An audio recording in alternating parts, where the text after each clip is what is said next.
So as the CBI and the police change their own version of events, which account should we believe? And the larger question, were those young men in Hyderabad then, in a sense, racially profiled on the basis of their religion, or was there good reason for the police to round them up? Let's get straight into our debate this evening, the shadows and lies that often follow the aftermath of any terror attack. Let me first go to Salman Khurshid. Mr. Khurshid, as Minister for Minority Affairs, this must disturb you immensely that you now see a statement from the CBI director indeed confirming that there is a link between Ajmer and Mecca Masjid, which there was earlier also in the CBI's own account, except that in that account, the common link was said to be Huji, a Bangladesh-based terrorist outfit. Now it's being dubbed as the work of the Abhinav Bharat. What are the people of India supposed to believe?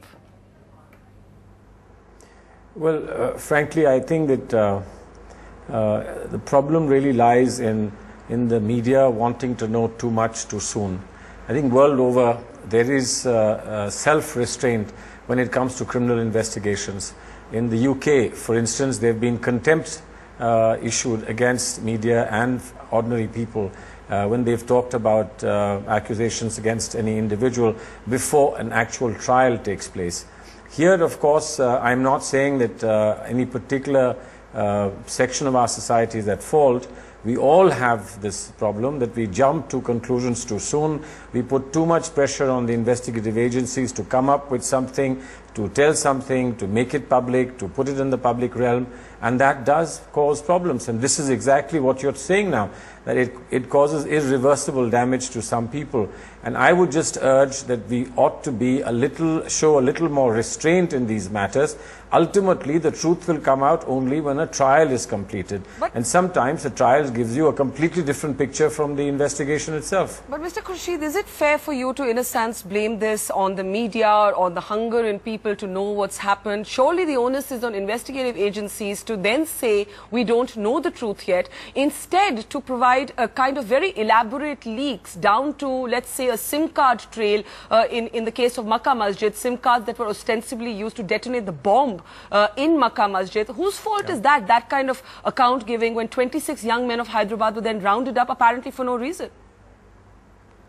Well, clearly you have used the word leak, and I think it's abominable that investigative agencies, simply to keep their relations with the media or with whoever, even if it's with political persons, give out information that is not authentic or hasn't been checked and cross-checked, and that causes the kind of damage that you yourself are saying this has caused. And I think that the criminal justice system requires a look, and we all have to talk about it, and we all have to arrive at a consensus on what is acceptable, what is permissible, what is desirable, and then let's stick to that code. You could do it yourself, we could do it ourselves, we could legislate, but I think clearly you're right, this is a very distressing, disturbing factor. And finally, of course, the trial will tell the truth and bring us to the truth. But people who've suffered as innocent people, I can only say that it is terribly sad, and I certainly feel that we owe them a great deal in terms of reaching out and ensuring that they get rehabilitation.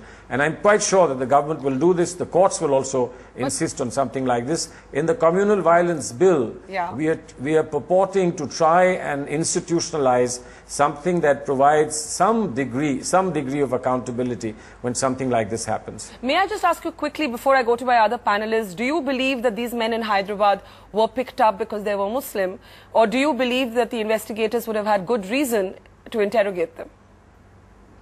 Well, I think it's a complex reply. To simply say they were Muslims and therefore they were picked up would not be true. To say that they were picked up irrespective of being Muslims would not be true.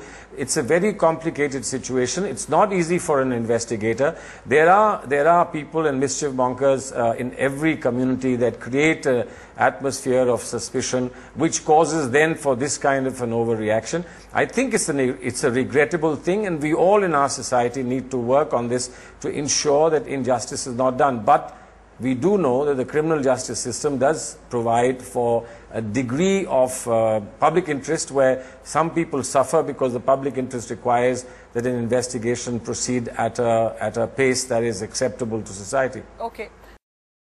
Tuba.com